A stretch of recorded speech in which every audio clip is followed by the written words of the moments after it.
கர்த்தருடைய நாமம் மகிமைப்படுவதாக. நான் எபிரேயர்கள் நிருபத்தை வாசித்து தியானித்துக் கொண்டிருக்கிறோம். போன வாரத்திலே 6ஆம் அதிகாரத்திலே நாம் முடித்தோம். இந்த 6ஆம் அதிகாரத்துல 2 மாறாத விசேஷங்கள். ஒன்று, கர்த்தராகிய இயேசு கிறிஸ்து அவருடைய உயிர்த்தெழுதல், அது சங்கீதம் 2:7 வரும்.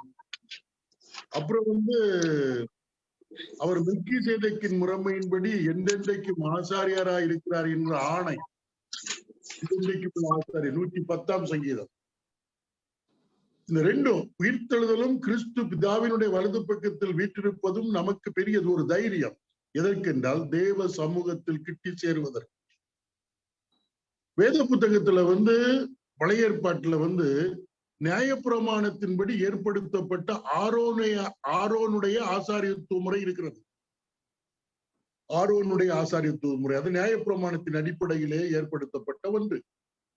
ஆனால் கர்த்தராகிய இயேசு கிறிஸ்து மகா பிரதான ஆசாரியர் என்பது நியாயப்பிரமாணத்தின் அடிப்படையில் ஏற்படுத்தப்பட்ட ஒன்றல்ல, மாறாக ஆணையின் அடிப்படையில் ஏற்படுத்தப்பட்ட ஒன்று. இந்த மெல்கிசேதேக்கின் முறைமையின்படியான ஆசாரியத்துவத்தினுடைய சிறப்பு என்ன என்பதை நாம் அறிய வேண்டும் என்றால், முதலாவது இந்த மெல்கிசேதேக்கினுடைய சிறப்பை அறிய வேண்டும். அப்பதான் மெல்கிசேதேக்கின் முறைமையின்படியான ஆசாரியத்தினுடைய மேன்மை நமக்கு நன்றாக தெரியும். அது நமக்கு கிடைத்திருக்கக்கூடிய ஒரு பெரிய பாக்கியம். இதை அறியவில்லை என்று சொன்னால் நம்முடைய வாழ்க்கையிலும் கூட நம்ம நியாயப்பிரமாணத்தின்படியான ஆசாரியத்துவ முறையைத்தான் ஏதோ அறிந்தும் அறியாமலும் பின்பற்றி கொண்டிருப்போம். அதை குறித்து நம்ம இன்னைக்கு பார்க்க போறோம் 7ஆம் அதிகாரத்துல. அதுக்கு முன்பாக எபிரேய நிருபத்தை எழுதினவரே சொல்லுவாரு, நீங்கள் கேள்வியில் கொஞ்சம் மந்தம் உள்ளவர்கள், அதனால மெல்கிசேதேக்கை பற்றி படிப்பது சற்று அரிதான காரியம். என்றாலும் ஆவியானவர் விடவில்லை, மெல்கிசேதேக்கை பற்றி தெளிவாக இந்த பகுதியில எழுதி கொடுத்திருக்கிறார். ரொம்ப தெளிவாகவும் எளிமையாகவும் இருக்கும்.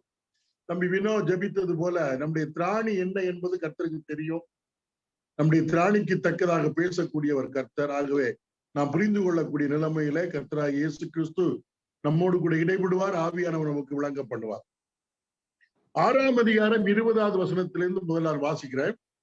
நமக்கு முன்னோடினவர் ஆகிய இயேசு மெல்கிசேதேக்கின் முறைமையின்படி நித்திய பிரதான ஆசாரியராய் நமக்காக அந்த திரைக்குள் பிரவேசித்திருக்கிறார். நமக்காக, எனக்காக ஒருவர் திரைக்குள் பிரவேசித்திருக்கிறார். யாராக? நித்திய பிரதான ஆசாரியராக தேவ சமூகத்தில். எனக்காக. ரொம்ப ஆச்சரியம். எனக்கு யாரு உண்டு அப்படின்னு எனக்காக ஒருவர் பிரவேசித்திருக்கிறார், முன்னோடினவராக.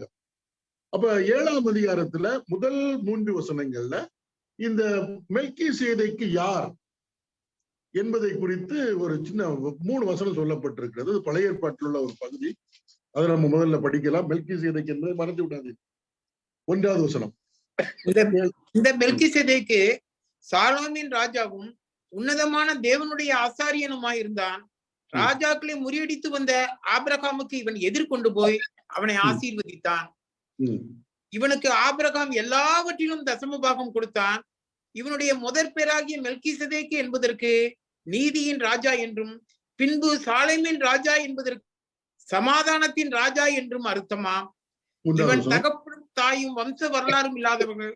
இவன் நாட்களின் துவக்கமும் ஜீவனின் முடிவும் உடையவனாய் இராமல் தேவனுடைய குமாரனுக்கு ஒப்பானவனாய் என்றென்றைக்கும் ஆசாரியனாக நிலைத்திருக்கிறான். The writer of Hebrews ஒரே மூச்சுல அந்த 3 வசனத்துக்குள்ள மெல்கிசேதேக்கினுடைய மேன்மையை அழகா எழுதுறாரு. அது ஆவியானவருக்கு தான் இவ்வளவு சுருக்கமா எழுத முடியும், வேற யாருக்கு அதை எழுத முடியாது. இந்த 3 வசனத்தை அடிப்படையாக வைத்து மெல்கிசேதேக்கு எவ்வளவு உயர்ந்தவர் என்பதை பின்வரும் வசனங்கள் நமக்கு தெளிவா சொல்லும். இதை இந்த 3 வசனங்களில் அடங்கி இருக்கக்கூடிய காரியம், குறிப்பா முதல் 2 வசனத்தில் அடங்கி இருக்கக்கூடிய காரியம் ஆதியாகமம் 14ஆம் அதிகாரத்துல சொல்லப்பட்டது. ஜெனிசிஸ் 14ல முதல்ல மெல்கிசேதேக்கு யார்? 1வது வசனம். இந்த மெல்கிசேதேக்கு சாலோமின் ராஜாவும் உன்னதமான தேவனுடைய ஆசாரியனுமாய் இருந்தான். ஆதியாகமம் 14ஆம் அதிகாரத்துல இருக்கு. சாலோம் என்பதற்கு சமாதானம் என்ற அர்த்தம். மெல்கிசேதேக்கு என்பதற்கு நீதியின் ராஜா என்ற அர்த்தம். அதை நம்ம பின்னால படிக்கிறோம். 2வது வசனத்துல வந்து சொல்லப்பட்டிருக்கிறது, இவனுடைய முதற் பேராகிய மெல்கிசேதேக்கு என்பதற்கு நீதியின் ராஜா என்றும், பின்பு சாலேமின் ராஜா என்பதற்கு சமாதானத்தின் ராஜா என்றும் அர்த்தமாம். அப்ப பேருக்கு அர்த்தமும் அங்க சொல்லப்பட்டிருக்கிறது. ரைட். சோ இவரை எப்ப முதல்ல வேத புத்தகத்திலே அவர் வெளிப்படுத்தப்படுகிறார், அந்த சீன் இங்க கொண்டு வர பாருங்க. 14 அதிகாரத்துலதான் ராஜாக்களை முறியடித்து வந்த ஆபிரகாமுக்கு இவன் எதிர்கொண்டு போய் அவனை ஆசீர்வதித்தான். ஒரு நல்ல ஒரு ஆவியான நல்ல ஸ்கிரீன் பிளே பண்ணுவாரு. எதை முதல்ல கொண்டு வரணும், அழகா கொண்டு வர, ஆபிரகாமை ஆசீர்வதித்தவர். அதுக்கு முன்னாலே நீங்க படிச்சு பார்த்தீங்கன்னா கர்த்தர் ஆபிரகாமை ஆசீர்வதித்தார் அப்படின்னு வரும். கர்த்தரால் வாக்குத்தத்தங்களை பெற்ற மனிதன் இல்லையா? ஆபிரகாமுக்குள்ளாக சகல இனத்தாரும் ஆசீர்வதிக்கப்படுவார்கள். அவ்வளவு பிளஸிங்கை பெற்ற ஆபிரகாமை ஆசீர்வதித்த ஒரு மனிதன். நீங்க வேணா ஆதியாகமம் 14ஆம் அதிகாரத்துக்கு திருப்பலாம் பாருங்க. ஆதியாகமம் 15ஆம் அதிகாரத்துக்கு 14ஆம் அதிகாரத்துல வருகிறப்ப நீங்க அதை முழுதும் படிச்சீங்கன்னா உங்களுக்கு தெரியும். அதுக்கு பின்னணியை நான் சொல்றேன். ஆபிரகாமினுடைய சகோதரனுடைய மகன் லோத்துவும் அவருடைய பிள்ளைகளும் சோதோம் குமாரா பட்டணத்துல இருக்கிறாங்க. இந்த சோதோம் குமாரா வந்து ஒரு கூட்டு நாடாக இருந்தது 5 ராஜாக்கள். அந்த சோதோம் குமாரா பட்டணம் கெதர்லேம் என்கிற ராஜாவுக்கு கீழே அவருக்கு கப்பங்கட்டி கொண்டிருந்தார். ஒரு கட்டத்துல வந்து சோதோம் குமாரா கப்பங்கட்டி வந்த ராஜாவுக்கு விரோதமாக கலகம் பண்றாங்க. அதனால ராஜாக்கள் கூட்டணியாக சேர்ந்து சோதோம் குமாரா மீது படையெடுத்து எல்லாவற்றையும் சிறைப்பிடித்து சென்று விடுகிறார். அப்போ ஒரு வேலைக்காரன் ஓடி வந்து ஆபிரகாம் சொல்றாங்க, இப்படி உங்க சகோதரன் மகன் லோத்தையும் குடும்பத்தையும் பிடிச்சிட்டு போயிட்டாங்கன்னு சொன்னோன்னா ஆபிரகாம் என்ன பண்றாருன்னா 14ஆம் அதிகாரத்துல 14வது வசனம் இப்படி சொல்றது, தன் சகோதரன் சிறையாக கொண்டு போகப்பட்டதை ஆபிரகாம் கேள்விப்பட்ட போது அவன் தன் வீட்டிலே பிறந்த கைப்படித்தவர்களாகிய 318 ஆட்களுடன் ஆயுதம் தரிப்பித்து தான் என்னும் ஊர் மட்டும் அவர்களை தொடர்ந்து ராக்காலத்திலே அவனும் அவன் வேலைக்காரரும் பிரிந்து பவுஞ்சிகளாய் அவர்கள் மேல் விழுந்து அவர்களை முறியடித்து தமசுக்கு இடதுபுறமான ஓபா மட்டும் துரத்தி சகல பொருட்களையும் திருப்பி கொண்டு வந்தார். ஒரு என்ன சொல்லலாம், ஒரு லைட்னிங் அட்டாக். கிட்டத்தட்ட 318 ஆட்களை கொண்டு போய் பெரிய ஒரு கூட்டணி படையை தோற்கடிச்சிட்டு ஆபிரகாம் வர்றார். அப்படி வருகிறப்பதான் என்ன சொல்லப்பட்டிருக்கிறதுன்னா திரும்ப வருகிறப்ப நடக்கக்கூடிய காரியம் 18வது வசனத்தை வாசிக்கலாம் பாருங்கள். 18. அன்றியும் உன்னதமான தேவனுடைய ஆசாரியனாய் இருந்த சாலேமின் ராஜாவாகிய மெல்கிசேதேக்கு அப்பமும் திராட்சரசமும் கொண்டு வந்து அவனை ஆசீர்வதித்து, வானத்தையும் பூமியும் உடையவராகிய உன்னதமான தேவனுடைய ஆசீர்வாதம் ஆபிரகாமுக்கு உண்டாவதாக. 20வது வசனம். உன் சத்துருக்களை உன் கையிலே ஒப்பு கொடுத்த உன்னதமான தேவனுக்கு சோஸ்திரம் என்று சொன்னான்.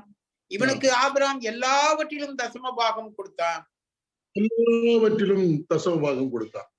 இதுதான் முதல்ல சொல்லப்பட்டிருக்கு. மெல்கிசேதேக்கு செய்த காரியம், ஆபிரகாமை ஆசீர்வதித்தார்.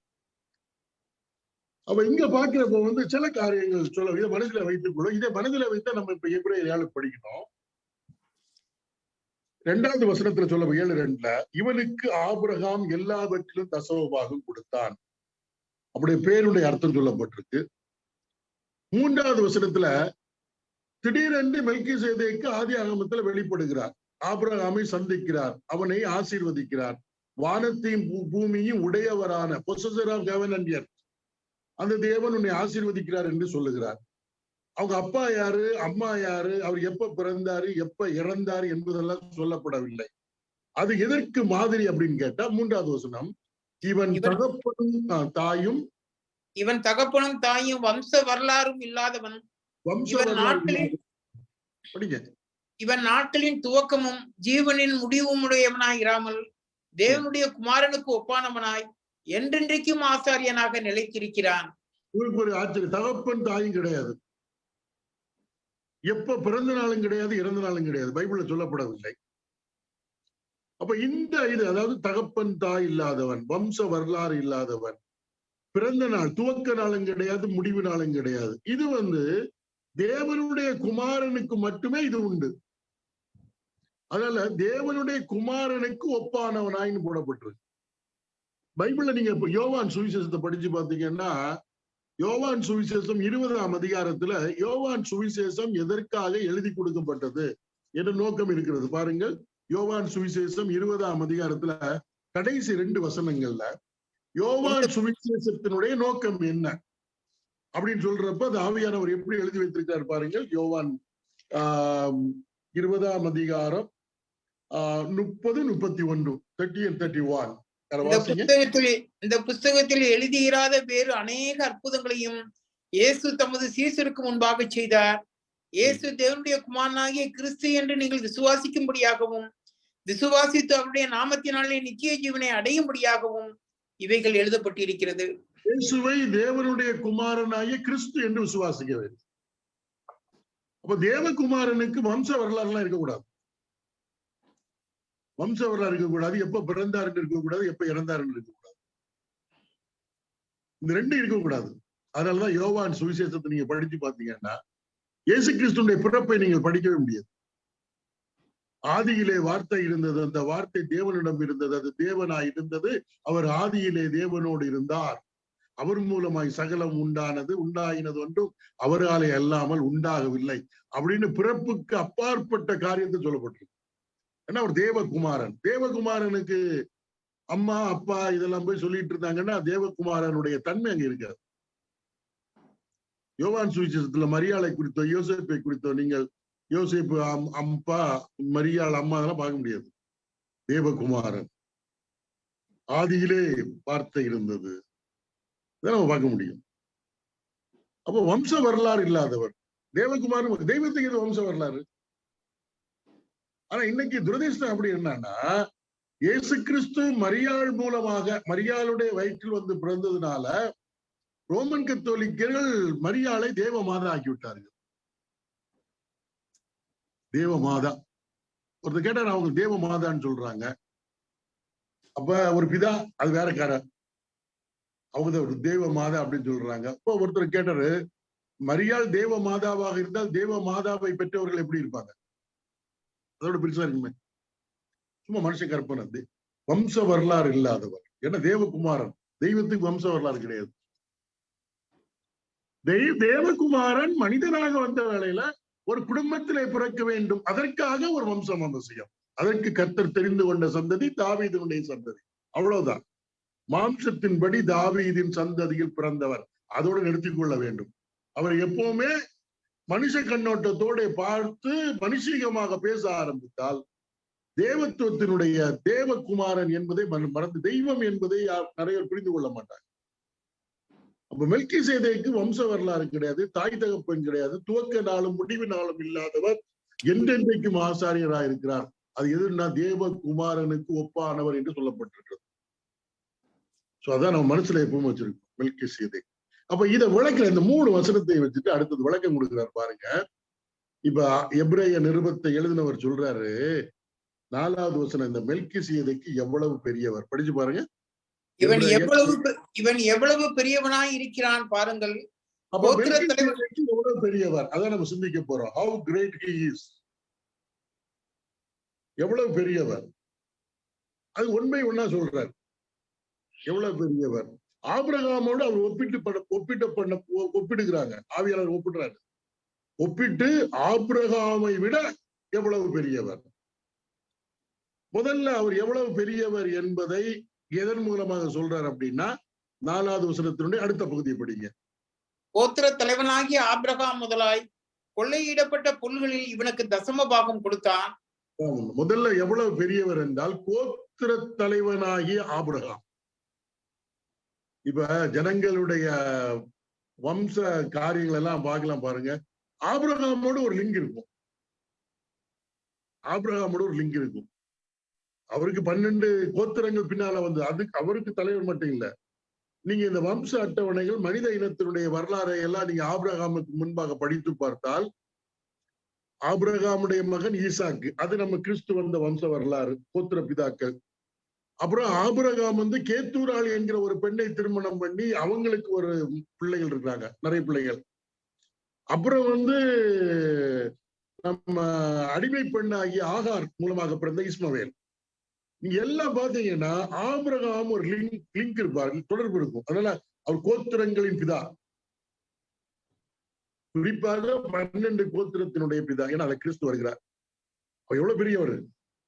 உலகம் முழுதும், உலகத்தில் பூமியில் உள்ள எல்லாரும் ஆபிரகாமுக்குள் ஆசீர்வதிக்கப்படுவார்கள். அவ்வளவு பெரிய வாக்கு தத்துவத்தை பெற்றவர். அப்ப இங்கு சொல்லப்பட்டிருக்கிறது, அப்படி பெரியவரிடத்துல ஆபிரகாம் முதலாய் கொள்ளையிடப்பட்ட பொருட்களை இவனுக்கு தசமபாகம் கொடுத்தார். அப்படிப்பட்ட பெரியவர் மெல்கிசேதேக்கு தசமபாகம் கொடுத்திருக்கிறார். அப்படி என்றால் அவர் எவ்வளவு பெரியவர் என்று நம்ம சிந்திச்சு பார்த்தோம். இப்ப இந்த தசமபாகம் வாங்குறது யாரு பைபிள்ல அப்படின்னு கேட்டா, நீங்க நியாயப்பிரமாண புஸ்தகம், அதாவது குறிப்பாக எண்ணாகமம், லேவியராகமம் எல்லாம் படிச்சு பார்த்தீங்கன்னா, யாருக்கு தசமபாகம் கொடுக்க வேண்டும் அப்படின்னு நீங்க பாத்தீங்கன்னா, லேவியர்களுக்கு கொடுக்க வேண்டும். லேவி கோத்திரத்தாருக்கு. மற்ற கோத்திரத்தார் அவர்களுக்கு கொடுக்க வேண்டும். இது நியாயப்பிரமாணத்தின்படி ஏற்படுத்தப்பட்ட ஒன்று. ஆசாரியர்களுக்கு 5வது வசனம் படிச்சு பாருங்க. லேவியின் புத்திரரில் ஆசாரியத்துவத்தை அடைகிறவர்களும் ஆபிரகாமின் அறையிலிருந்து வந்த தங்கள் சகோதரரான ஜனங்களின் கையிலே நியாயப்பிரமாணத்தின்படி தசமபாகம் வாங்குகிறதற்கு கட்டளை பெற்றிருக்கிறார்கள். லேவியின் புத்திரர்ல ஆசாரிய ஊழியத்தை செய்கிறவர்களுக்கு ஆபிரகாமுடைய வயிற்றுல ஆபிரகாம் மூலமாக பிறந்த மற்ற கோத்திரத்தார் எல்லாரும் தசமபாகம் கொடுக்கணும். அதுதான் பைபிள்ல எழுதப்பட்டிருக்கு. நீங்க எண்ணாகமம் 18ஆம் அதிகாரம் 21ல இருந்து 32 வரை படிச்சா தசமபாகம் யார் யாருக்கு கொடுக்க வேண்டும். மற்ற கோத்திரங்கள் லேவி கோத்திரத்துக்கு கொடுக்க வேண்டும். அது ரொம்ப முக்கியமான ஒரு விஷயம். இப்ப அதுதான் நியாயப்பிரமாணத்தின்படி. ஆனா இங்க ஆபிரகாமுடைய அந்த வரிசையில் வராதவன், லேவி கோத்திரத்தில் வராதவன் ஒருவனுக்கு 6வது வசனம் படிங்க. ஆகிலும் அவர்களுடைய வம்ச வரிசையில் வராதவனாகிய இவன் ஆபிரகாமின் கையில் தசமபாகம் வாங்கி வாக்கு தத்தங்களை பெற்றவனை ஆசீர்வதித்தான். ஆபிரகாமை ஆசீர்வதித்தவன் அறிஞ்சு பார்க்கணும். ஆபிரகாமை வாக்கு தத்தங்களை பெற்றவனை. 2 வாக்கு தத்தம். ஒண்ணு, இந்த பூமி, அதாவது அவங்க நிற்கிற இடம் கானான் தேசத்தை உனக்கும் உன் சந்ததிக்கும் தருவேன். 2வது ஒரு பெரிய ஆசீர்வாதம், உன்னதமான ஒரு ஆசீர்வாதம், உனக்குள் சகல ஜாதிகளும் ஆசீர்வதிக்கப்படும். அது யாரு? உன் சந்ததிக்குள். கிறிஸ்துவை குறித்து இது பெரிய வாக்கு தத்தம். இத மாதிரி வாக்கு தத்தம் யாரும் பெற்றது கிடையாது. ஆபிரகாமுக்கு தான் கர்த்தர் அழைத்து வாக்கு தத்தம் கொடுத்தார். அப்படிப்பட்ட வாக்கு தத்தத்தை பெற்றவனை உன்னை ஆசீர்வதிக்கவே ஆசீர்வதிப்பேன் அப்படின்னு கர்த்தர் சொல்றாருல்ல, அப்படிப்பட்டவனை மெல்கிசேதேக்கு ஆசீர்வதித்திருக்கிறாருன்னா அவர் எவ்வளவு பெரியவர். வாக்கு தத்தத்தை பெற்றவனே அவருக்கு தசமபாகம் கொடுத்த. 1. 2வது, தேவனால் ஆசீர்வதிக்கப்பட்ட ஆபிரகாமையே ஆசீர்வதித்தவர். அதை பற்றி சொல்லப்பட்டிருக்கு. இந்த ஆசீர்வதிக்கிறதுல ஒரு இலக்கணம் இருக்கிறது பாருங்கள். சிறியவன் பெரியவனாலே ஆசீர்வதிக்கப்படுவான், அதற்கு சந்தேகம் இல்லை. கண்டிப்பா சிறியவன் பெரியவனாலே ஆசீர்வதிக்கப்படுவான். நம்ம நடைமுறையில அதை பாக்குறாங்களா? யாராவது சின்ன பிள்ளைங்களை கொண்டு சொல்லுவாங்க, பிளஸ் பண்ணுங்க, பெரிய ஆள்கிட்ட சொல்லுவாங்க, அவங்களோட சின்ன ஆள்கிட்ட சொல்லுவாங்க, பிளஸ் பண்ணிருங்க அப்படிம்பாங்கல்ல. ஆபிரகாமை ஆசீர்வதித்தார் என்றால் எவ்வளவு பெரியவர் மெல்கிசேதேக். இதெல்லாம் 14ஆம் அதிகாரத்துல இருக்குது. அதை யோசித்து பார்க்க வேண்டும். அடுத்தது என்ன சொல்லப்பட்ட இன்னொரு இது பிரமாணம் இருக்குது பாருங்க. அன்றி பிரமாணத்துல தசமபாகத்தை வாங்கக்கூடியவர்கள் லேவி கோத்திரத்தார் இல்லையா? அப்புறம் பிரதான ஆசாரியன் ஆரோன், அவனுடைய குடும்பத்தினர், அவங்க இதுல வர்றவங்க எல்லாம் வாங்குவாங்க. அவங்களுக்கும் இந்த மெல்கிசேதேக்கும் உள்ள வித்தியாசம் என்ன? அதான் சொல்லப்பட்டிருக்கு பாருங்க. அன்றியும் 9வது வசனம். 8வது வசனம். அன்றியும் இங்கே மரிக்கிற மனுஷர்கள் தசமபாகம் வாங்கிக்கிறார்கள், அங்கேயோ பிழைத்திருக்கிறான் என்று சாட்சி பெற்றவன் வாங்கினான். மரிக்கிற மனுஷன் என்று சொன்னால், இப்ப ஆரோன் இருந்தாரு, அவர் இறந்து போனாரு, அப்புறம் அவருக்கு பிள்ளைகள் வந்தாங்க, லேவி கோத்திரத்துல மரிப்பாங்க, பின்னால அவங்க பிள்ளைங்கள் லேவியர்களாக வருவாங்க. இவங்க மரித்து போகிறவர்கள் தசமபாகம் நியாயப்பிரமாணத்தின் அடிப்படையில. ஆனா மெல்கிசேதேக்கு ஒரு சாட்சி இருக்கிறது. 104ஆம் சங்கீதம் 4ஆம் வசனம், 110ஆம் சங்கீதம் 4ஆம் வசனம். 110 104 என்ன சொல்லப்பட்டிருப்பான்? பிழைத்திருக்கிறான் என்று சாட்சி பெற்றவன். 110:4. நீர் மெல்கிசேதேக்கின் முறைமையின்படி என்றென்றைக்கும் ஆசாரியராய் இருக்கிறீர் என்று கர்த்தர் ஆணையிட்டார், மனம் மாறாமலும் இருப்பார். என்றென்றைக்கும், அதுதான் இங்க புதிய ஏற்பாட்டுல பிழைத்திருக்கிறவன். மரணத்தை பற்றி சொல்லவே இல்லை. என்றென்றைக்கும், அதான் பிழைத்திருக்கிறான் என்று சாட்சி பெற்றவன் வாங்கினான். என்றென்றைக்கும் உயிரோட பிழைத்திருக்கிறவர் என்று சாட்சி பெற்றவன். என்றென்றைக்கும் மெல்கிசேதேக், அந்த வார்த்தை ரொம்ப முக்கியம். For ever, ever living Melchizedek, அதான் ரொம்ப முக்கியம். என்றென்றைக்கும் இருக்கிறேன் என்று சாட்சி பெற்றவன். நியாயப்பிரமாணத்தின்படி வந்த ஆசாரியத்துவ முறையில் உள்ள லேவியர்கள் மரணம் அவர்களுக்கு வரும், மரிக்கிறவர்கள் தசமபாகம் வாங்கினார். இது இவர் என்றென்றைக்கும் இருக்கக்கூடியவர் என்று சாட்சி பெற்றவர், தசமபாகம். இப்ப எவ்வளவு பெரியவர்!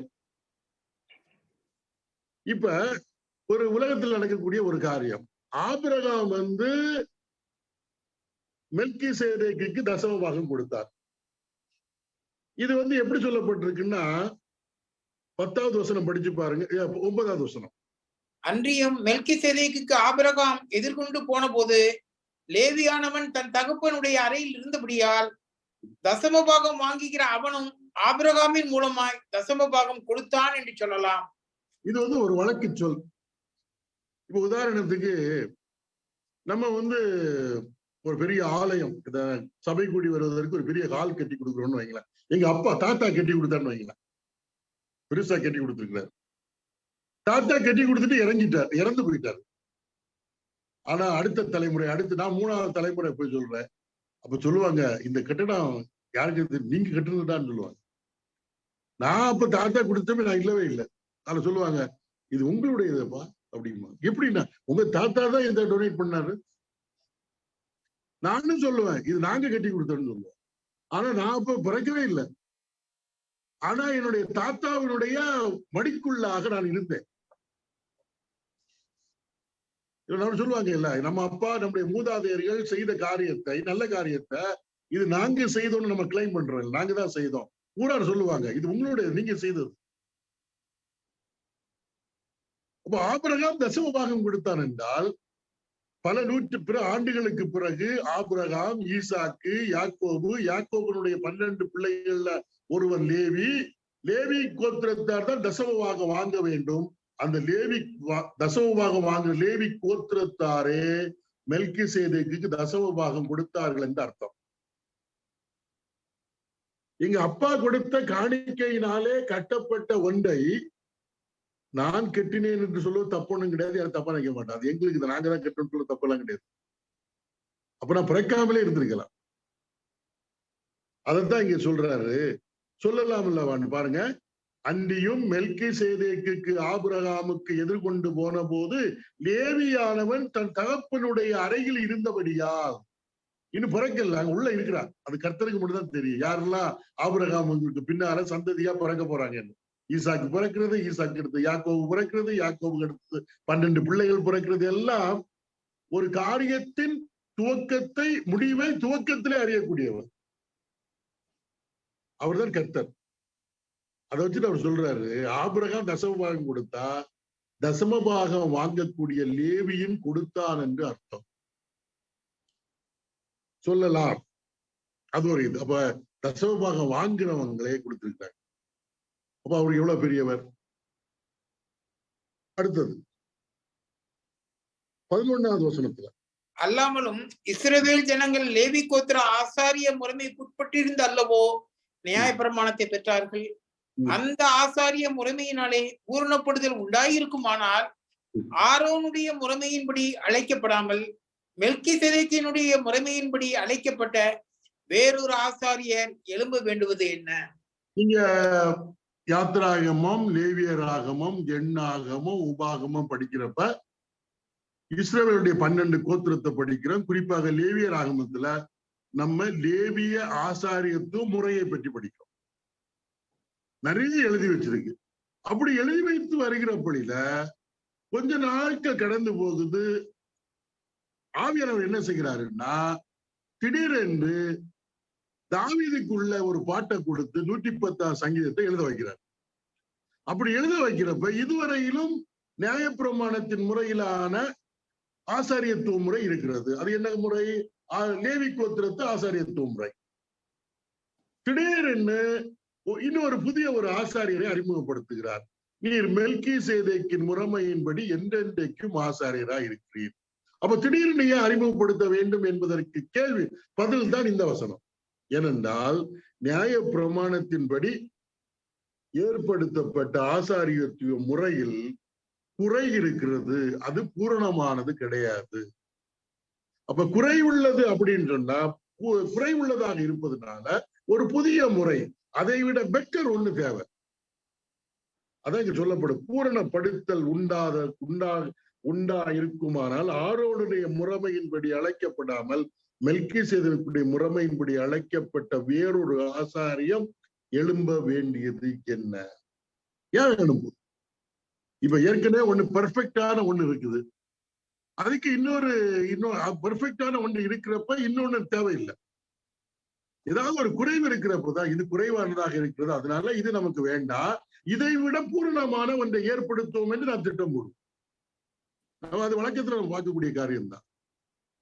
ஆரோனுடைய முறைமையின்படியான ஆசாரியத்துவம் இருக்கிறப்ப இன்னொரு ஆசாரியத்துவ முறை எதற்கு அவசியம் என்றால், நியாயப்பிரமாணத்தின்படி ஏற்படுத்தப்பட்ட ஆசாரியத்துவ முறை பூரணமானது அல்ல, அது யாரையும் பூரணப்படுத்தவும் செய்யாது, அது குறைவுள்ளது. அதனால பூரணமான ஒரு ஆசாரியத்துவம் பிரீஸ்ட்ஹுட் தேவை என்று அறிந்த கர்த்தர் 110ஆம் சங்கீதத்துல தாவீதின் மூலமாக மெல்கிசேதேக்கின் முறைமையிலான ஆசாரியத்துவத்தை அறிமுகப்படுத்துகிறார். இது ஒண்ணு நம்ம புரிந்து கொள்ள வேண்டும். ஏன் புதிய உடன்படிக்கை அவசியம் அப்படின்னு கேட்டீங்கன்னா, பைபிள்ல 2 உடன்படிக்கை தான். ஒன்று ஓல்டு கவர்னன்ட், இன்னொன்று நியூ கவர்னன்ட். ஏன் பழைய உடன்படிக்கை இருக்கிறப்ப ஒரு புதிய உடன்படிக்கை? பழைய உடன்படிக்கை குறைவுள்ளது, அது பூரணமானது கிடையாது. அதனால தேவன் இயேசு கிறிஸ்துவின் மூலமாக ஒரு புதிய உடன்படிக்கை பண்ணார், அது பூரணமானது. அதான் ஒண்ணு. அதனால புதிது வந்தது. ஏன் பழையது குறை? இதை நம்ம படிக்கதான் நமக்கு தெரியும்.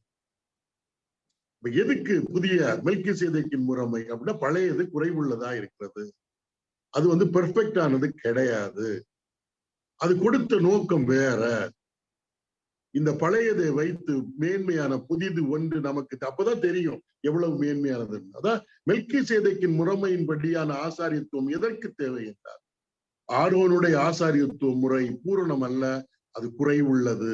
அதனால ஒரு புதிய மெல்கிசேதேக்கின் பூரணமான ஆசாரியத்துவம் தேவைப்பட்டது என்று எழும்ப வேண்டியது என்ன அப்படின்னு கேள்வி கேட்கிறார். இப்ப அடுத்தது பழைய ஏற்பாட்டுல நியாயப்பிரமாணத்தை படிக்கிறோம். அந்த நியாயப்பிரமாணத்துக்கு உட்பட்டுதான் ஆசாரியத்துவ முறை அறிமுகப்படுத்தப்பட்டது, ஆரோனுடைய ஆசாரியத்துவ முறை. இப்ப ஆசாரியத்துவ முறையே குறையாக இருந்தால் அது சம்பந்தமான சட்டத்திட்டங்களும் குறைவுள்ளதுதான் அர்த்தம். நியாயப்பிரமாணம் சட்டத்திட்டம்னு அர்த்தம். இப்ப ஒரு வசனத்தை படிக்க 12வது வசனம். ஆசாரியத்துவம் மாற்றப்பட்டே, ஆனால் நியாயப்பிரமாணமும் மாற்றப்பட வேண்டியதாகும். நியாயப்பிரமாணம் சட்டத்திட்டம். இப்ப ஆசாரியரை எப்படி ஏற்படுத்த வேண்டும்? மோசே ஆரோனை தெரிந்தெடுக்க கொண்டு வரணும், குளிப்பாட்டணும், இதெல்லாம் சொல்லப்பட்டிருக்கு. அப்புறம் லேவி கோத்திரத்தில் உள்ளவங்களுக்குள்ள வேலைகள் எல்லாம் பகுத்து கொடுக்கப்பட்டு எதன் அடிப்படையில? இதெல்லாம் சட்டத்தின் அடிப்படையில. இப்ப இந்த சட்டத்தின் அடிப்படையில் ஏற்படுத்தப்பட்ட நியாயப்பிரமாணம் குறைவாக இருந்தால் சட்டமே குறைவுள்ளதுதான். அதனால அந்த சட்டத்தையும் மாற்ற வேண்டும். அதான் அவர் சொல்றாரு. ஒருவேளை ஆரோனை மாற்றணும் அப்படின்னு ஒரு ஐடியா போட்டா என்ன சொல்லுவாங்க? ஏன் ஆரோனை மாற்றணும்? இல்ல, உங்கள்கிட்ட குறை இருக்குது. அப்ப அவர் சொல்லுவா, என்கிட்ட என்ன குறை இருக்குது? என்னை சட்டப்படி தானே மோசே கர்த்தர் கொடுத்த கட்டளையின் அடிப்படையில் தானே என்னை பிரதான ஆசாரியராக நியமித்தார்கள். அப்ப மோசே சொல்வார், இல்ல, அந்த சட்டத்திட்டத்திலே குறை இருக்குன்னு, இது சரி கிடையாது, அதெல்லாம் 2ஐயும் மாத்திடுவோம். அப்ப 2ன்னா அவன் புதுசா ஒன்று கொண்டு வருவோம். அது என்ன மெல்கிசேதேக்கின் முறைமையின்படியான ஆசாரியத்துவ முறை, அது என்றென்றைக்கு நிலைத்திருக்கக்கூடிய ஆசாரியத்துவ முறை, அது பூரணமானது அப்படின்னு. இதுதான் அதுல சொல்லப்பட்டிருக்கிற ஒரு காரியம், வேண்டியதா இருக்கு. இந்த ஆசாரியத்துவ முறையில என்ன மாற்றம் ஏற்பட்டது? இதுவரையிலும் லேவி கோத்திரத்தை சார்ந்தவர்கள் ஆசாரியர்கள் நியாயப்பிரமாணத்தின்படி. ஆனா இந்த ஆசாரியத்துவ முறையில என்னன்னா, பிரீஸ்ட்ஹுட்ல யூதா கோத்திரத்தை சார்ந்த ஒருவர் மகா பிரதான ஆசாரியராக ஏற்படுத்தப்படுகிறார். மொத்தமே மாத்திட்டார். இப்ப பாருங்க 13வது வசனம். இவைகள் எவரை குறித்து சொல்லப்பட்டிருக்கிறதோ அவர் வேறொரு கோத்திரத்துக்கு உள்ளானவராய் இருக்கிறாரே, அந்த கோத்திரத்தில் ஒருவனாகிலும் பலிபீடத்து ஊழியம் செய்ததில்லையே. ஆசாரியனுடைய வேலை என்ன? லேவி கோத்திர பலிபீடத்துல வேலை செய்வது. இப்ப மெல்கிசேதேக்கின் முறைமையினால ஆசாரியர் யாருன்னா கர்த்தராகிய இயேசு கிறிஸ்து. அவர் எந்த கோத்திரத்தை சார்ந்தவர்? யூதா கோத்திரத்தை சார்ந்தவர். யூதா கோத்திரத்தை சார்ந்த யாராவது ஆசாரிய ஊழியம் செய்திருக்கிறார்களா அப்படின்னு கேட்டா இல்ல. ஒருத்தர் பலிபீடத்துல ஊழியம் செய்ய போனார், ஒரு ராஜா. எந்த ராஜா? குஷ்டரோகம் இல்ல, உசியா ராஜா. அவரு யூதா கோத்திரத்தை சார்ந்தவர் இல்லையா? அவருக்கு தேவையில்லாத வேலை. போயிட்டு அங்க போனாரு, குஷ்டரோகம் வந்தது. அப்புறம் அவரை அடக்கம் பண்ணாங்க. ராஜாவுடைய கல்லறையில் அடக்கம் பண்ணல, அதாவது தேவாலயத்தை விட்டு ஊரை விட்டு அவரை நீக்கி விட்டாங்க. அது நம்ம இங்க பாக்குறோம். பைபிள்ல எங்கேயும் யூதா கோத்திரத்தை சார்ந்த ஒருவர் லேவி கோத்திரத்துக்கு அந்த ஆசாரியத்துவ முறை இருந்தது. ஆனா இந்த ஆசாரியத்துவ முறையுடைய சிறப்பு, வேதத்திலே சொல்லப்படாத ஒரு புதிய ஆசாரியத்துவ முறை வேறொரு கோத்திரத்திலிருந்து வருகிறது. அது யூதா கோத்திரம். 14வது வசனம் படிங்க. நம்முடைய கர்த்தர் யூதா கோத்திரத்தில் தோன்றினார் என்பது பிரசித்தமாய் இருக்கிறது. அந்த கோத்திரத்தாரை குறித்து மோசே ஆசாரியத்துவத்தை பற்றி ஒன்றும் சொல்லவில்லையே. மோசே சொல்லல. ஆனா தாவீது 110ஆம் சங்கீதம் சொல்லியிருக்காரு. அவ்வளவுதான். மோசே சொல்லவே இல்லை. அதனால மோசையை நம்பக்கூடியவர்கள் தேடி தேடி பார்த்தாலும் கிறிஸ்து நம்முடைய பிரதான ஆசாரியராக இருப்பார் என்பதை அங்க கண்டுபிடிக்க முடியாது. நமக்கு ஒரு மெல்கிசேதேக்கின் ஆசாரியத்துவத்தை பற்றி படிக்க வேண்டும் என்றால் சங்கீதத்துக்கு தான் வரணும். அங்கதான் சொல்லப்படும், பிற்காலத்துல சொல்லப்பட்டது ஒரு பூரணமான ஆசாரியத்துவ முறை. அதுதான் அங்க எடுத்து சொல்றேன். ஏன்னா இந்த எபிரேய விசுவாசிகள் எல்லாருமே யூத மதத்திலிருந்து வெளியே வந்தவங்க. அப்ப அவங்க எது கேட்டாலும் மோசே தான் பெரியவர்னு சொல்லிட்டு இருந்த ஆட்கள். மோசே எங்க சொல்லியிருக்கிறார் அப்படி கேட்டா மோசே சொல்லல. மோசே அதை பற்றி எழுதவில்லை. 110ஆம் சங்கீதத்துல எழுதியிருக்கு என்பதை சொல்லவில்லை. ஆனால் 15ஆம் வசனத்துல பைபிள சொல்லியிருக்கு பாருங்க. 15ஆம் வசனம். அல்லாமலும் மெல்கிசேதேக்கு ஒப்பாய் வேறொரு ஆசாரியர் எழும்புகிறார் என்று சொல்லி இருப்பதினால் மேற்சொல்லியது மிகவும் பிரசித்தமாய் விளங்குகிறது. நியாயப்பிரமாணத்தில் சொல்லவில்லை, மோசையினால் சொல்லவில்லை. ஆனால் வேறொரு இடத்தில் சொல்லப்பட்டிருக்கிறது. மெல்கிசேதேக்கின் முறைமை ஒப்பாய் வேறொரு ஆசாரி. ஒப்பாய் புரிந்து கொள்ள வேண்டும். ஒப்பாய் வம்ச வரலாறு இல்லாதவன், தூக்க நாள் இல்லாதவன், முடிவு இல்லாதவன், என்றென்றைக்கும் இருக்கக்கூடியவன். அதான் அந்த ஒப்பாய். அப்படிப்பட்ட ஒரு ஆசாரியர் எழும்புவார் என்று சொல்லி இருப்பதனால் மேற்சொல்லியது மிகவும் பிரசித்தமாய் விளங்குகிறது. எங்கன்னா 110:4 பிரசித்தமாய் விளங்கு ஒரு வசனம் தான் அது. அதை வச்சு அந்த ஒரு வசனத்துக்கு எவ்வளவு காரியம் இருக்குது பாருங்க. ஒட்டுமொத்த யூத மத நியாயப்பிரமாணத்தில் ஏற்படுத்தப்பட்ட ஆசாரியத்துவ முறை அப்படியே மாற்றி போட்டது. ஒரே வசனம் தான். தாவீது பரிசுத்த ஆவியினால எழுதி வைத்தது சங்கீதத்துல. பிரசித்தமாய் விளங்குறது அல்லவா. ஆரோனுடைய முறைமையின்படியான ஆசாரியத்துவம் மாம்ச சம்பந்தமான கட்டளையுடையது. மாம்ச சம்பந்தமான கட்டளை. நீங்க படிச்சு பாருங்க 16வது வசனம். அவர் மாம்ச சம்பந்தமான கட்டளை ஆகிய நியாய பிரமாணத்தின்படி ஆசாரியர் ஆகாமல் நீர் மெல்கிசேதேக்கின் முறைமையின்படி என்றென்றைக்கும் ஆசாரியராய் இருக்கிறீர் என்று சொல்லிய சாட்சிக்கு தக்கதாக அழியாத ஜீவனுக்குரிய வல்லமையின்படியே ஆசாரியரானார். இந்த ஆசாரியத்துவத்துடைய ஆரம்பம் எப்படின்னா, ஆரோன் எப்படி ஆசாரியராக்கப்பட்டார், பிரதான ஆசாரியராக. இல்லைன்னா லேவி கோத்திரம் எப்படி ஆசாரிய முறைமைக்கு வந்ததுன்னா, மாம்ச சம்பந்தமான கட்டளையாகிய நியாயப்பிரமாணம். நீங்க இந்த நியாயப்பிரமாண புத்தகத்தை படிச்சு பாத்தீங்கன்னா அதிகமும் நமக்கு மாம்ச சம்பந்தமான இதான் இருக்கும். அது செய்யாத, இதை செய்யாத, இப்படி செய்தால் நீ ஆசீர்வதிக்கப்படுவாய், உன்னுடைய தலைமுறை ஆசீர்வதிக்கப்படும், அப்படி இப்படியே சொல்லப்படும். எல்லாம் பூமிக்குள்ளேயே சொல்லப்பட்டிருக்கும். நீ வாளாகாமல் தலையாகுவாய், கீழாகாமல் மேலாகுவாய். உபாகம புஸ்தகம் நீங்க படிச்சு பாத்தீங்கன்னா கர்த்தருடைய வசனத்தை கை கொண்டு அதை நீங்க கை கொள்வீர்களே ஆனால் இப்படி நீங்க ஆசீர்வதிக்கப்படுவீங்க. இதெல்லாம் ஆசீர்வாதம் மாறும். நீ போகையிலும் ஆசீர்வதிக்கப்பட்டாய், வருகையிலும் ஆசீர்வதிக்கப்பட்டிருப்பாய். நீ வாளாகாமல் தலையாகுவாய், கீழாகாமல் மேலாகுவாய். உன்னுடைய சந்ததியை ஆசீர்வதி, நீ பட்டணத்தில் ஆசீர்வதிக்கப்பட்டாய், வெளியிலும் ஆசீர்வதி. இதெல்லாம் வந்து மாம்சம் தான். உன் எல்லையை நான் பெரிதாக்குவேன், இதெல்லாம் சொல்லப்பட்டிருக்கு. எல்லாம் அதுதான். நியாயப்பிரமாணத்தை படிச்சீங்கன்னா அப்படியே சொல்லப்பட்டிருக்கு. மாம்ச சம்பந்தமானது நிறைய காரியங்கள், மாம்ச சம்பந்தமான காரியங்கள். உன் எல்லையை நான் பெரிதாக்குவேன் இல்லையா? அவர் மாம்ச சம்பந்தமான கட்டளையாகிய நியாயப்பிரமாணத்தின்படி ஆசாரியராகாமல், இப்ப அதுல உள்ள நியாயப்பிரமாணத்துல உள்ள அந்த சடங்குகள் எல்லாம் நீங்க பாத்தீங்கன்னா அது வந்து மாம்சத்தை சுத்திகரிக்கிறது இருக்கு. நீங்க 8ஆம் அதிகாரம் என்னங்க, 9ஆம் அதிகாரம் 13ஆம் வசனம் படிச்சு பாருங்க. 9:13. அது எப்படி எனில், காளை வெள்ளாட்டு கடா இவைகளின் இரத்தமும் தீட்டுப்பட்டவர்கள் மேல் தெளிக்கப்பட்ட கடாரியின் சாம்பலும் சரீர சுத்தி உண்டாகும்படி பரிசுத்தப்படுத்துமானால், பாருங்க, சரீர சுத்தி, பாடிலி பியூரிபிகேஷன், அதான் ஒண்ணு. சரீர சுத்திகரிப்பு மாம்ச சம்பந்தமானது, அப்படிதான் அதை ஏற்படுத்துச்சு. அது மனசாட்சியை தொடவில்லை, மனசாட்சியில் அவர் உறுதியை கொண்டு வரவில்லை. அப்படிப்பட்டதான் நியாயப்பிரமாணமாக இருந்தது. அதனால சொல்றாரு, அவர் மாம்ச சம்பந்தமான கட்டளையாகிய நியாயப்பிரமாணங்களின்படி ஆசாரியராகாமல் இல்லையா? ஆரோனுடைய, லேவியினுடைய புத்திரர்கள், ஆரோனுடைய பிள்ளைகள், இதெல்லாம் மாம்ச சம்பந்தம். அவங்க பிறந்துட்டா போது ஆசாரியர்கள், முடிஞ்சு போச்சு. இவர் எப்படி ஆசாரியர் ஆனார்னா, மாம்ச சம்பந்தமானதல்ல, அழியாத ஜீவனுக்குரிய வல்லமையின்படி ஆசாரியர் என்றென்றைக்கும். அப்படி தேவன் ஆணையிட்ட ஆசாரியரானவர். படிச்சு பாருங்க, நீர் 17ஆவது வசனம். நீர் மெல்கிசேதேக்கின் முறைமையின்படி என்றென்றைக்கும் ஆசாரியராய் இருக்கிறீர் என்று சொல்லிய சாட்சிக்கு தக்கதாக அழியாத ஜீவனுக்குரிய வல்லமையின்படிய ஆசாரியரானார்.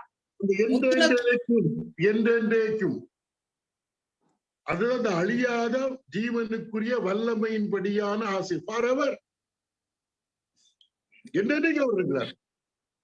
அப்படிப்பட்ட ஆசாரியத்துவ முறை. ஆரோனை பார்த்து நீ என்றென்றைக்கு ஆசாரியர் இருப்பேன்னு சொல்லுங்க.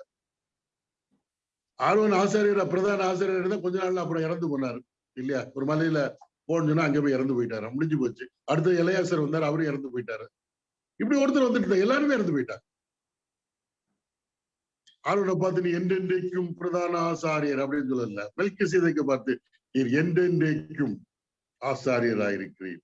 அது என்னது? அழியாத ஜீவனுக்குரிய வல்லமையின்படியான ஆசாரியத்துவம். அது ஆணையினாலே ஏற்பட்ட ஆசாரியத்துவம், நியாய பிரமாணத்தின்படி ஏற்படுத்தப்பட்டவர் அல்ல, ஆணையினாலே.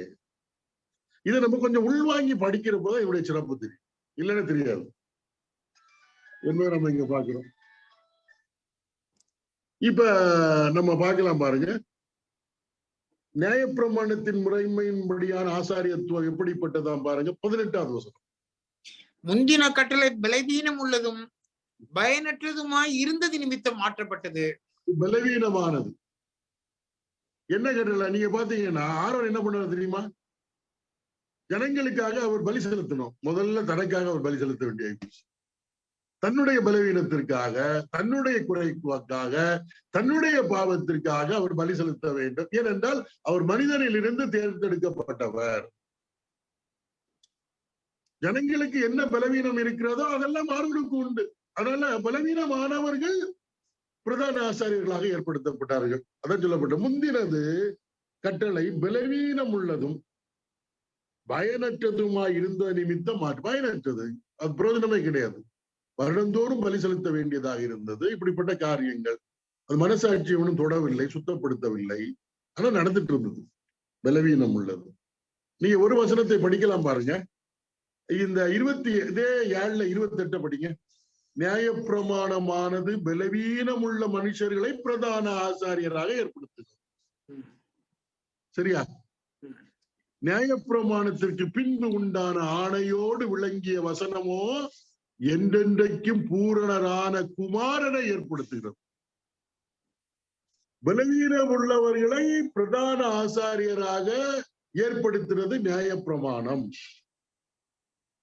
ஆனால் ஆணை என்று ஒன்று இருக்கிறது அல்லவா? 110ஆம் சங்கீதம் 4ஆம் வசனத்துல கர்த்தர் ஆணை இடுகிறார் மெல்கிசேதேக்கின் ஆசாரியத்துவம். அது பூரணமான குமாரனை ஆசாரியராக்கி இருக்கிறது.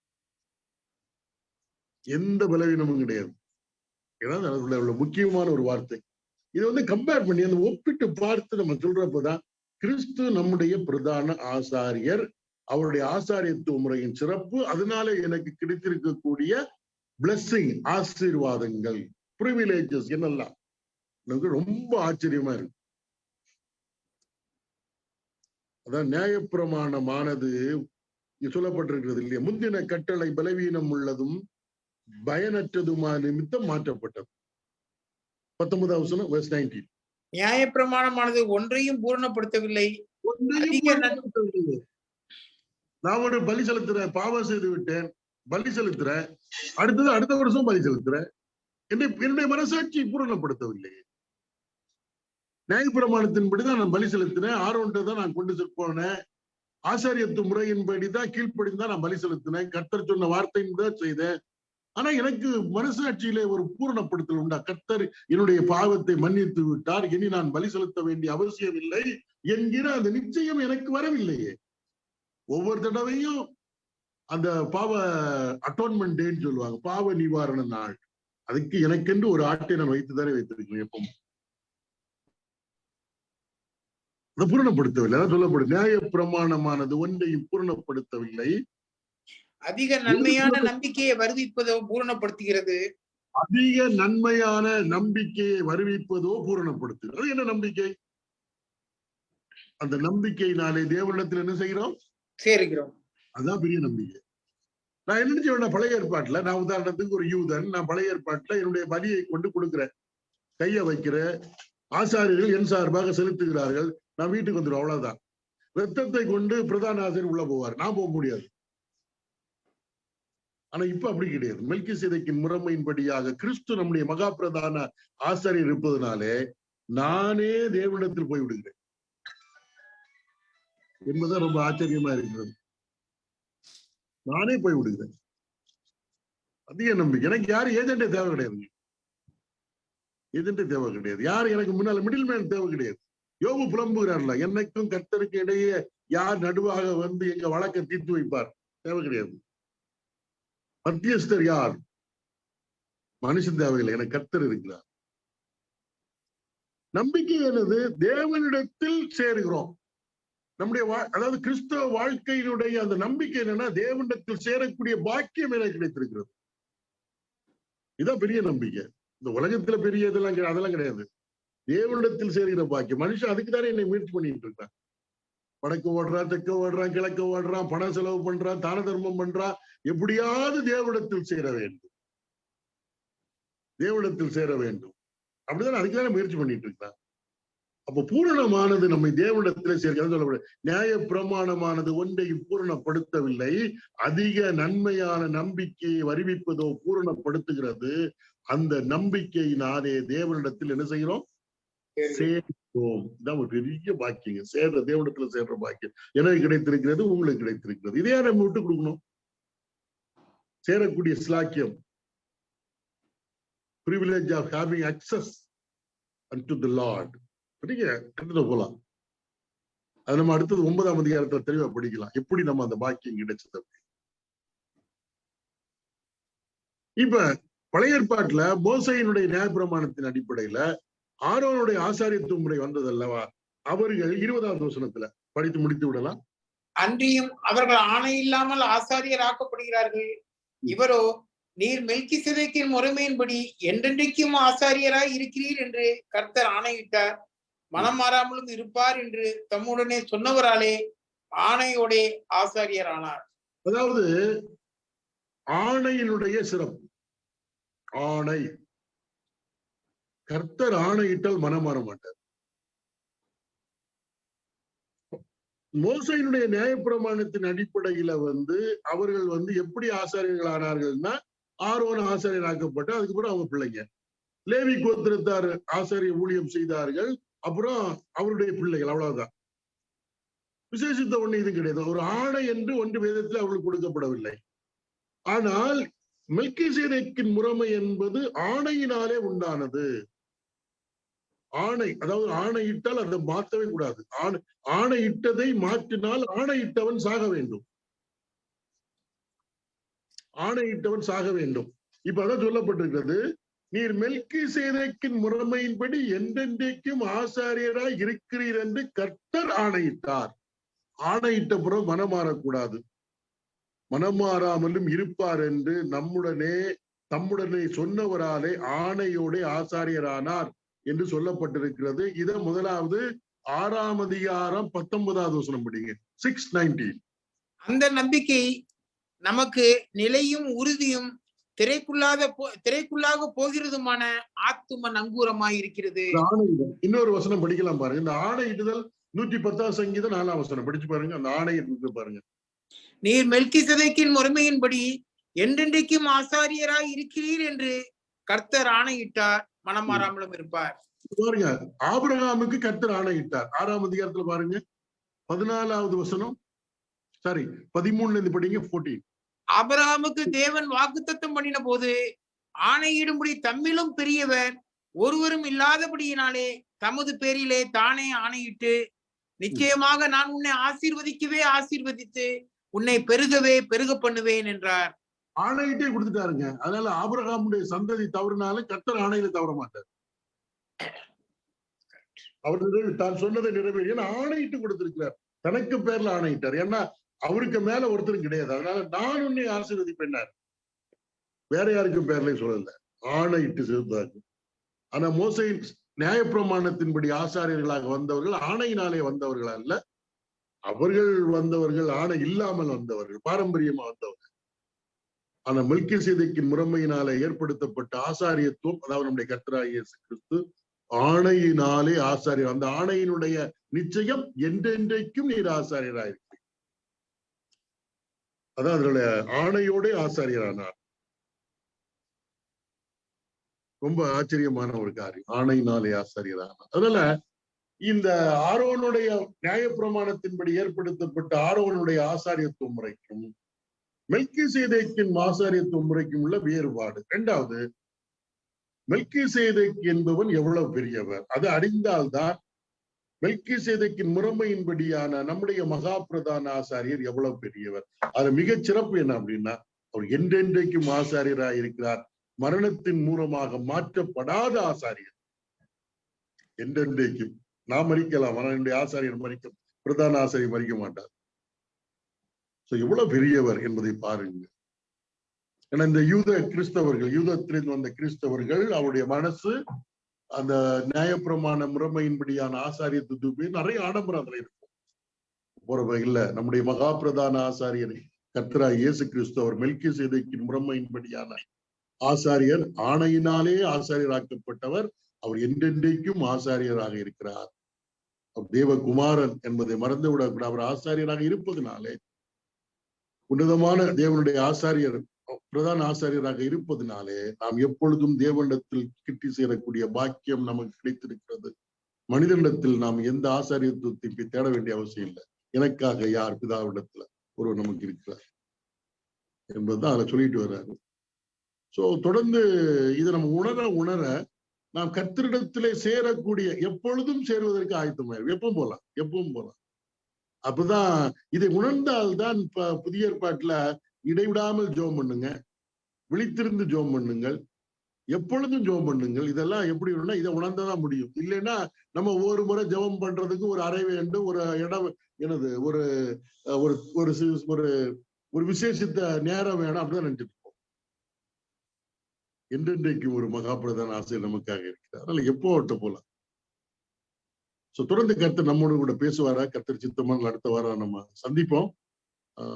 அதுவரையிலும் இந்த பகுதிகளை திரும்ப திரும்ப வாசிப்போம், உணர்ந்து கொள்ளலாம். கிறிஸ்து நம்முடைய பிரதான ஆசிரியர் இருப்பதனால தேவனிடத்திலே கிட்டி சேரக்கூடிய பாக்கியம், ஒரு பெரிய நம்பிக்கை நமக்கு தந்திருக்கிறது.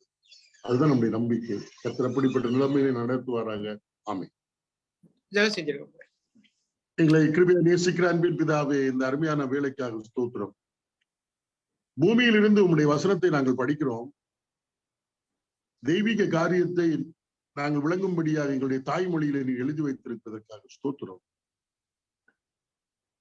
நீதியின் ராஜாவாக, சமாதானத்தின் ராஜாவாக இருக்கக்கூடிய எங்கள் ஆண்டவராக இயேசு கிறிஸ்து, தேவகுமாரன், எங்களுடைய மகாபிரதான ஆசாரியராகவும் உம்முடைய வலது பக்கத்தில் என்றென்றைக்கும் இருக்கிறதற்காக ஸ்தோத்திரம். ஆணையின் அடிப்படையிலே எங்கள் ஆண்டவர் மகா பிரதான ஆசாரியராக இருப்பதனாலே, அவர் மாற்றம் இல்லாதவராக இருக்கிறதற்காக ஸ்தோத்திரம். அவர் மகா பிரதான ஆசாரியராக இருப்பதனாலே தேவனிடத்திலே கிட்டிச் சேரக்கூடிய பாக்கியம், அந்த பெரிய நன்மை எங்களுக்கு கிடைத்திருக்கிறதற்காக ஸ்தோத்திரம். இது நாங்கள் புரிந்து கொள்ளும்படியான கிருபைகளை எங்களுக்கு நீர் தாரும். மாம்ச சம்பந்தமான நியாயப்பிரமாணத்தின்படியான ஆசாரியர் அல்ல எங்களுக்கு, ஆணையினாலே ஏற்படுத்தப்பட்ட உம்முடைய ஒரே பேரான குமாரன் எங்களுடைய மகா பிரதான ஆசாரியர். அவர் என்றென்றைக்கும் பிரதான ஆசாரியர். அதனாலே நாங்கள் எப்பொழுதும் உம்மிடத்திலே கிட்டிச் சேரக்கூடிய பாக்கியம், எந்த நேரத்திலும் மண்டையில வருவதற்கான ஸ்லாக்கியம் எங்களுக்கு இருக்கிறதற்காக ஸ்தோத்திரம். இந்த ஸ்லாக்கியத்தை எங்கள் வாழ்விலே நாங்கள் அனுபவிக்கத்தக்கதாக உதவி செய்யும். குட்டிவாக்கு சபையாருக்காக ஸ்தோத்திரம். இந்த பைபிள் ஸ்டடியில கலந்து கொண்டவர்கள் இந்த உண்மையை புரிந்து கொள்ளத்தக்கதான கிருபைகளை தாரும். இது நாங்கள் உணர்ந்து கொள்கிற வேளையிலே எங்களுடைய கிறிஸ்துவ வாழ்க்கை எவ்வளவு எளிமையானதாக மாறுகிறது என்பதை நாங்கள் வாழ்க்கையிலே அறிந்து அனுபவிக்க நீர் எங்களுக்கு உதவி செய்ய வேண்டுமாய் ஜெபிக்கிறோம். பரிசுத்த பிதாவே, இன்றைக்கு பங்கு பெற்ற எல்லாருக்காக ஸ்தோத்திரம். உலகத்தின் பல பகுதிகளில் இருக்கக்கூடிய உம்முடைய பிள்ளைகள் சில பேர் இதில் பங்கு பெற்றதற்காக ஸ்தோத்திரம். இதனுடைய பலனை எங்கள் வாழ்க்கையிலே நாங்கள் அனுபவிக்க உதவி செய்யும். கொட்டிவாக்கம் சபைக்கும் இந்த பைபிள் ஸ்டடி ஆசீர்வாதமாக இருக்க நீர் உதவி செய்ய வேண்டுமாய் ஜெபிக்கிறோம். மற்ற எங்களுடைய அருமையான நண்பர்கள், கர்த்தருடைய பிள்ளைகள் எல்லாருக்காக ஸ்தோத்திரம் செலுத்துகிறோம். எங்களை தாழ்த்தி உம்முடைய கருத்திலே ஒப்புக் கொடுக்கிறோம். நாளை வாரத்தினுடைய முதல் நாள் சபையாக கூடி கர்த்தராகிய இயேசு கிறிஸ்துவை நினைவு கூறுவதற்கும் கர்த்தருடைய பிள்ளைகளோடு ஐக்கியப்படுவதற்கும் எங்களை நீர் பலப்படுத்த வேண்டுமாய் ஜெபிக்கிறோம். சந்தோஷத்தோடும் மனமகிழ்ச்சியோடும் உம்முடைய சமூகத்திலே கழிக்க நீர் எங்களுக்கு உதவி செய்யும். சூழ்நிலை எங்களுக்கு அனுகூலமாக்கி தந்ததற்காக ஸ்தோத்திரம். எங்கள் ஆண்டவராகிய இயேசு கிறிஸ்து நல்ல நாமத்தில் இந்த ஜெபத்தை ஏறெடுக்கிறோம் அன்பின் பிதா. ஆமென்.